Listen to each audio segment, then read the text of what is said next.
to ENN. Ray Rowe. On TV. It's brought to you by Security Dodge. Go see Michelle Scalisi. Come get some. Yeah. I'd like to start off by saying good evening to myself and Michael. Peter, why don't you tell us about FanDuel? Well, why don't you go ahead and shove it? You know, it's certain people at certain stations, you'd be out of a job. And dead. It's a lot there. Very much so. Let's say good evening to Don. I had the steak frites. Frites. I don't know. Good evening. Wait, can I ask you one thing? What did the waiter or waitress say to you when you ordered steak I think she frites? corrected me as well. And what did Sam? Did Sam laugh at you? Nobody laughs at me because they respect me. They do. I mean, maybe behind my back they snicker. I'm sure they snickered behind you. Can Sam you Rosen believe is an absolute that gentleman. oaf said Fritz? That's what they're probably saying. Sam Rosen is an absolute gentleman. I know he is. A great man. Do you think, what do you think's worse? What's more glaring? Don's unfortunate Fritz incident, or when I overheard someone at an Italian restaurant a couple years ago saying Gnocchi over and over again? Oh, definitely Fritz. Fritz is worse than Gnocchi, right? Really? Yeah. I think he's right. Because gnocchi is at least it's strange. Gnocchi. Yeah. That's weird. Everybody in the world who has any command of the language knows it's frites.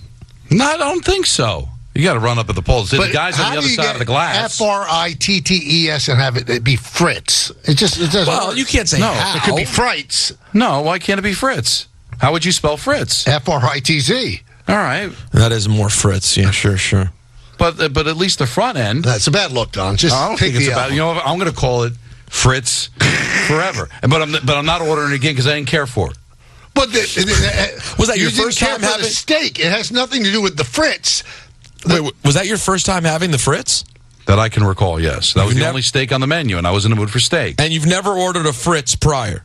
Not that I remember. You know, it's just steak and fries, right? I understand. So don't blame that on the Fritz. I'm going but it's I feel like the steak in the steak Fritz is a specific kind of steak. It's usually a thin. Not necessarily. It's usually a skirt kind of style. I didn't care for it. It was very rubbery. Well, I mean, you went to a bad place, maybe. I don't think it was a bad place. Everybody else enjoyed their food. Did anybody else have steak Fritz? No.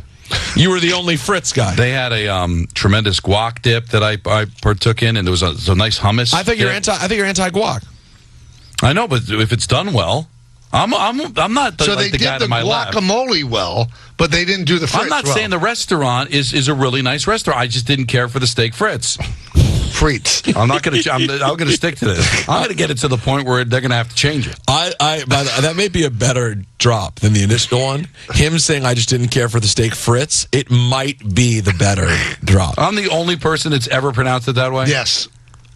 Only person that actually had, went to school. Wait a minute. It has nothing to do with education. Yes, it does. I read it the way that it was spelled. How would you say Fritz with an S? Same as you would with a Z. F-R-I-T-S, not F-R-I-T-T-E-S. No. It's not that off. It's very If that was somebody's name and I pronounced it that way, they'd correct me, but they wouldn't think I was an idiot. Let me tell you. You try to make it about education and being smarter than me. We're all sitting in the same room. That's buddy. right. How'd it work out? Let's say I hate it when people don't take L's. Let's say good evening to Don. I've seen and I've heard the things that you've done for entertainment. And good evening to Don. I don't want you to go through any kind of torture. I mean, that's reserved for me. It's my thing. And good evening to myself. They want you to just stick your head right up the udder and take a bite. Steve Cohen spoke today. Really? I wouldn't know No, it here. it wasn't today. It was yesterday. Well, at some point he spoke. Thank you, Don. Well, Lincoln spoke today. Would you say Lincoln spoke today? Do you think that's a fair comp? Steve is still with us, so it's very fluid. Today is the last time he spoke in public, so relax yourself. Was it within 24 hours? Close to it. No, definitely not within 24 hours. 30 hours. Yeah. All right, let's hear from Uncle Steve. That's a guess on your part. When did he speak yesterday? He spoke before the Met game yesterday. And when was the Met game? Probably Sunday. Sunday. So, yeah. That's still, come on. Take your Fritz, okay? Let's hear from Unky Steve. He's optimistic about this team. When you talk to the players, they say the defense is going to be so much better than last year. I mean, last year we were giving 4 outs in an inning. I think you can see it. We're in almost every game in spring training, and I suspect that's the way it's going to look during the season. If you have good defense and the relief pitching looks pretty strong, looks like we have a lot of depth there, which means we're going to be in a lot of games. And if you're in the game, you got a chance to win. I don't think they have a lot of depth in the bullpen. I don't want to disagree with Uncle Steve, but they don't have a lot of depth. Well, yeah, you know what? For me personally, when I really want to know how a team's going to do, you know who I like to ask? The owner. The players on the team. What do you think about the defense? Good. Wow, solid. Nice. All right. How about his initial sentiment to win a World Series in his first 5 years, Steve? I said I'd be slightly disappointed. Okay. So just let's clarify that. Okay. But in the end, you got to set big goals. Otherwise, you don't set big goals, you're never going to get there. And we may not get there. Maybe we will. Maybe we won't. It's really hard to win a World Series. I mean, some of the best teams in baseball that we've seen over the last 10 years have a hard time winning the World Series. So the whole point is to be competitive, be in the playoffs, be there every year, and give yourself the best shot. And good things can happen. And how about the expectations for this year, Unky Steve? I think making the playoffs.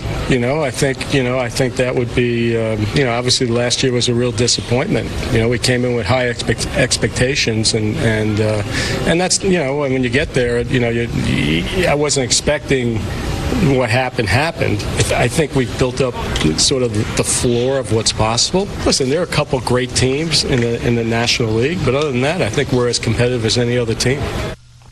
What did he just say? What? I think we're just as competitive as any other team. Competitive is in the eye of the beholder. Of who?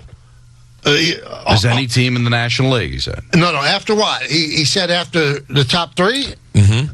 So that's the Braves, the Phillies, and the Dodgers. Right. There's way more teams that are better than the Mets. Way more competitive.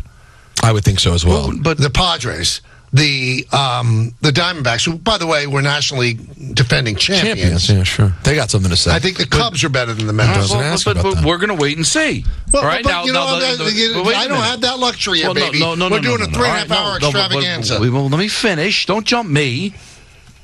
I am going to hold him to this. Like, I don't want to hear when they go, when they lose 100 games and say, well, nobody expected us to do anything. No, Steve, you said that your expectation was a chance to make the playoffs. So if you don't have any chance of making the playoffs, I want to hear how disappointed you are and what changes you're going to make. Because you got to be held to what you say. So you believe this team is going to be competitive. You think there's an expectation to compete for a playoff spot. Then go and do that. I'm going to hold you to that. I don't want to hear at the All-Star break when they're 20 games out of 500, oh, well, what did you expect? We're in a rebuilding year and there were no expectations around this team. No, you have now applied some expectations. So let's see it. And if this team is still alive and they're buying at the deadline instead of selling and they're competitive, okay, then you were right. If he's wrong, then he's got to own that. I don't want to all of a sudden change the expectations on the fly here and then have to hear at the end of the season, well, nobody thought we could compete. No, you said it. You said this team's going to be competitive. I'm going to hold you to that. I believe, you might disagree with me, maybe Steve will as well, they have no intention of making the playoffs this year. This team is not built to make the play. If they do, then everything possible could have gone right. But this team is not built to make the playoffs. They would not be starting with Mark Vientos as the DH and Brett Beatty as the third baseman if they wanted to make the playoffs. Right. So they have different goals. They're trying to find out about young players. I get it. It's so funny, though, when you throw out competitive. It's a very loose statement, right? Like, I want to be competitive. So what does that mean? What does competitive mean? Does that mean finishing the season 3 games out of a playoff spot, 5 games, 10 games? Does it mean finishing above 500? Does that mean being better than you were last year? I don't know what competitive necessarily means to Steve Cohen. Competitive to me means that you're in the race into September. If you go into September, you're above 500, and you're within 5 games of a playoff spot, to me, that's competitive. But, Steve Cohen can turn around and say, we were competitive. Look, we finished 2 games under 500. That was better than last year. Competitive is in the eye of the beholder. So it's a loose statement to begin with. But listening to him speak, it sounds like that come September, this team's in the hunt for a playoff spot. And if they're not, then I want to hear how disappointed he is, not hear a bunch of excuses and a bunch of, well, nobody expected anything anyway. No, you don't have that now. And he also, what got my attention was, we're as competitive as anybody other than the top three teams. I just don't believe it. I think there are much better teams than the Mets. I think I left out the Giants. Giants are better. But there's a lot of teams that are better. The Arizona Diamondbacks made the World Series last year, and nobody had them as a team outside of the beginning of the season when they got hot, but even in the middle of the season thought that was going to happen. So everything's up in the air. But what does competitive mean? Let's say, Michael, they lose 92 games. But 30 of the losses are by one run. Are we going to hear, well, look how competitive we were. Look how many games we lost by only one run. If we win half of those games, we're in the playoff. So I want to know what his definition of competitive is. I have my definition, and my definition is in the playoff hunt come September. Is that fair? Or is that asking too much? That's fair. You got 3 wild card teams now. An 84-win team made the playoffs last year. So I don't think I'm asking for a lot that on September 1st, you're within 5 games of a playoff spot. An interesting question from our good friend Rick DiPietro of the morning show. Love Rick DiPietro. Yeah. He said, if the Mets make the playoffs, does Don celebrate with a filet mignon? Listen, I respect Rick as a talk show host. As a man? I'm not getting my cues on how to speak from Rick DiPietro. Oh, yeah. I'm sure he's had his flubs, and I'd leave him alone. To me, it's steak Fritz. He never would say steak Fritz. But you make it seem like I was some kind of insane, ignorant maniac at this dinner. I think at least 50% of the people pronounce it the way I do. All right, can I tell you one thing? That's high. I'm going to tell you one thing. So who'd you say was there? Dave, Sam, and who else? It was Dave Maloney, Sam Rosen, and Chris Ebert, who I believe is the director of MSG. At any point during the dinner, did you go to the bathroom? Yeah, well, I went out to say goodnight to the kids. The video, yes, I did. When you did that, that was the moment. When you did that, they were laughing at you. Zero shot. Oh, I guarantee. No, I'm going to tell you why. They were talking about it, and they were making fun of you. No, I don't know. No, because I believe this is how much respect I have for the 3 of them. Yeah. And the closeness that I have with Dave and Sam and Chris. Yeah. That if they would have corrected me at the table and had the laugh there, like, hey, Don. No. They were so mortified, they made fun of you while you were saying goodnight to the kids. If we had Sam on right now, he'd admit it. Because he can't lie. Sam can't lie. I'd be crippled emotionally if I found that out. It would be bad. It would be very bad. I don't believe it. Because I think they're more mature than you. I think they respect me more than you respect me. Very well said. Better people. Listen, I'm a great person, but if somebody made that mistake, like if all the Yes Gang went out to dinner and somebody said, I'll have steak Fritz, I would obliterate them, first to their face, and then when they went to the bathroom, behind their back. Yeah. Well, get ready, because if we ever go out to dinner and I order it again, that's exactly how I'm going to order it. And you might now have to order it even if you don't want it. Right. Well, I'm not going to want it because I didn't like it. I was disgusted by it. I'll cut my own meat, thank you. I don't need it in like little slithers. Wait, they cut it for you? Well, no, because it's cut in slices. Oh, that's not really steak Fritz. I've never had a steak Fritz. Well, maybe it is Fritz. Maybe that's why they do it over there. I'm going to stay out. I'm taking it back. Steak Fritz. Sam's just making fun in that wonderful voice that all New Yorkers know. Like, can you believe? Cowboys will look different next year. How? What, do they have a different uniform? Well, Tyron Smith now has been signed by your New York Football Jets. Cowboys have done pretty much nothing during free agency. They've done a lot of things. They've lost a lot of people. Yeah, a lot of people. I mean, first of all, Leighton Vander Esch is retiring. Body beaten up. 28 years old, the linebacker is calling it quits. And now Tyron Smith, their best tackle the last couple of years, certainly one of them, on the vaunted O-line of the Cowboys, he'll be protecting Aaron Rodgers next year. Don, how do you feel? Up to $20 million for 1 year. Well, it's a great pickup if he can stay healthy. He's going to turn 34 in December, and obviously they want to play some meaningful games in December and January. And he's missed more games than he's played over the last 4 years. However, in the 11 games he played in 2021, he went to the Pro Bowl. And he's going to go to the Hall of Fame. So he's been a phenomenal player for his career. You hope you're grabbing a little bit more left in the tank. We'll see. And you know how the Cowboys babied him? I mean, the Jets have to do that. He didn't practice any kind of contact during the week.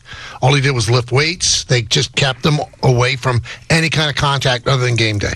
And by the way, it doesn't sound like that worked out that well. Why? He had a good year. Over the last few years, though, with missing that many games. Well, how did you this past year? I think he played 13 games this year. Jets will take it. If you get 13 from him, you take that. But he played 14 in the previous 3 years combined. So, listen, he's at the end. You're hoping to grab lightning in the bottle. That's why you were able to get him the way you got him. Has anybody signed Becton? Nobody, right? No, who's on the verge of doing it, though? It might be the Cowboys. I heard rumors, Anthony might remember, I definitely heard his name being thrown around. He's going to be somewhere next year. I forget where, the name that I heard. That pick didn't work out. Well, you guys may have heard the news by now. St. John's didn't make the tournament. I heard this, yeah. Yeah, and Rick Pitino believes that the NCAA ranking system's got some issues. I think we all should probably never mention that word again because I think it's fraudulent. I think the net's something that shouldn't even be mentioned anymore. We had a good strength of schedule. Ken Palm, why mention him? We were 26 in Ken Palm. We tried to play a tough schedule. We tried to do things the right way. We didn't get in, but I never make excuses. I respect the committee for what they do. They give their time. They give their energy to it. They didn't think that we measured up to their standards, and we'll take it very positively like men and move forward. We're not going to gripe. We're not going to say we got screwed. We're not going to. None of that helps. Bitterness does not help. I've had enough bitterness in my life to last a lifetime. Well, because it's in your life, it's a lifetime. But I would say this though: just because you play a tough schedule doesn't mean that you should get in. You got to win games in the tough schedule. I mean, they're quad 1 wins. I think they were 4 and something, 4 and 12, 4 and 11. You got to win games. They obviously didn't respect this 6-game winning streak. I think they did, Don. Except it was too little, too late. Well, that's what I'm saying. I think they didn't respect it because of the damage was already done. And the fact is, all right, you beat Seton Hall, but you lost to them the 2 times during the regular year. And I wonder if that really hurt the 2 of them. Like maybe if Seton Hall had won their game against St. John's and swept St. John's, that might have been enough to get them in. If St. John's had split during the regular season and won that game in the Big East, might have been enough for St. John's to get it. I think that's probably what did them in. But the whole conference should be discussed, and I'm glad that Danny Hurley agreed. Just 3 teams? Mike Hill on Twitter makes a great point. He said, I'm surprised Dave Maloney didn't step on Don's order. Wow, strong. And Dave would have corrected me. He's got no problem correcting me. I think that there are 3 human beings that didn't think it was that big of a deal. And the server didn't think it was a big deal either. She corrected me. It didn't register to me because I don't care. It was a big nothing burger. You're making out because, again, you want to just prove some sort of a point that I'm an ignoramus. No. I really don't care how you pronounce it. And no one else does either. I love you. You know I love you. I don't think you're an ignoramus. I think there's some gaps in your education, but you're not an ignoramus. About food? I'm not a foodie. You eat more than I do. You eat more food than I do. Right, and I'm not. That doesn't make him a foodie. Yeah, but I'm not. Makes me a moron. Oh, you mean different food? Yeah. Yeah. Are we going to hear from Maruko or not? We're running out of time. Calm down. I got He plenty. predicted this. I got plenty of time. I'm cruising. You really don't. All right, you want to hear it? You want to hear the great call? Yeah. The Don says this call is better than the game-winning shot from Kyrie Irving, the running left-handed jumper. Here's the call yesterday from ABC. Looking in for Irving. Irving for the win. Oh, my! A southpaw finish from Kyrie Irving. Just absurd. Well, listen, you know how I feel about Ryan. He's great. The sound mixer, I didn't hear what he had to say. That's not Ryan's fault. But then how do you know? But you said it was better than the shot. Through the steppage. It's an incredible call. The steppage by the crowd. The mixing was awful on that. You got to do a better Ryan's job. call was incredible. I'm sure it was, but I don't know. Better than the shot. Better than the shot.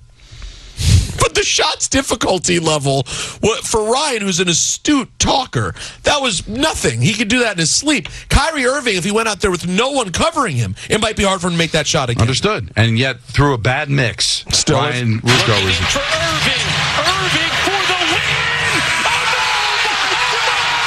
A southpaw finish from Kyrie Irving. Just absurd.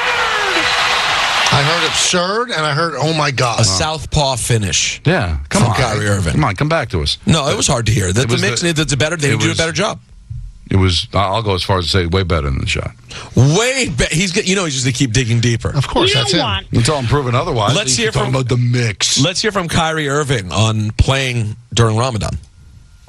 It's a difficult journey, and to be able to play 48 minutes and not do it with having a drink or any food in my stomach is nothing short of a miracle. Well, Kind of humble. Yeah. Nothing short of a I mean, I don't know how he does it, man. I would it's have, really I would have a impressive. headache. Like to But not eat a miracle, Don? Walking on water is a miracle. I listen. It's a little exaggeration. Splitting the Red Sea open, that's a miracle.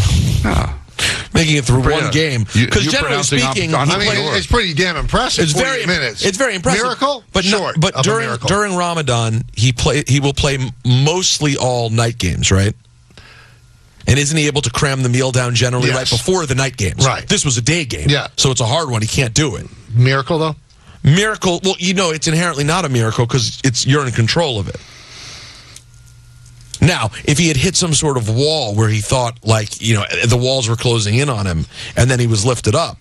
But who are we to judge someone's spiritual experience, Michael? By the way, maybe I'm a little ahead of myself. We're announcing a new show on ESPN. Go ahead. Kyrie and Rogers. It's going to be great. Is that true? Yeah, they're gonna talk about everything that's accepted in society and break it down. Right. Oh, I would love to hear that. Yeah. Do you guys want? I think it's going to be a segment on McAfee. Oh, are you kidding me? Yeah. You guys, let's hear from RG3, an interesting take on Caleb Williams. Bad take. Caleb Williams should pull a Eli Manning and demand that the Chicago Bears do not draft him number one overall. No. After everything that's happened with Justin Fields, can Caleb Williams really look at that and say, you know what, this is the organization that has my best interest at heart, and they're going to help develop me into the player that I want to become? Caleb Williams is on record saying that Your friend. I've never liked someone more, as a player, and he's a lovely, nice guy, and hated 70% of his takes. James Doherty has something really smart to say about Don's pronunciation. Any relation to Brad Doherty? No, he said maybe it would be steak Fritz if the Germans had won World War II. Strong. Get it? French, German? That'll do it for ENN. Brought to you by our dearest of friends at Security Dodge. Go ahead and check out their Dodge Power Shot Days, Jeep Celebration event, and Ram Truck Month. I can't say Hawthorne, can't say entrepreneur, and he kills me. No, he's got his flaws. You're right. Man, Then we just let it go. No, you let it go. Fritz. I'm a constant punching bag here. You don't let anything go. Have some nerve. You know what? In the words of Billy Joel, life is a series of hellos and goodbyes. I'm afraid it's time for goodbye again. See you, everybody. That's a wrap on the show for today. For all of us here on the Michael K. Show, this is Chris Sheeran.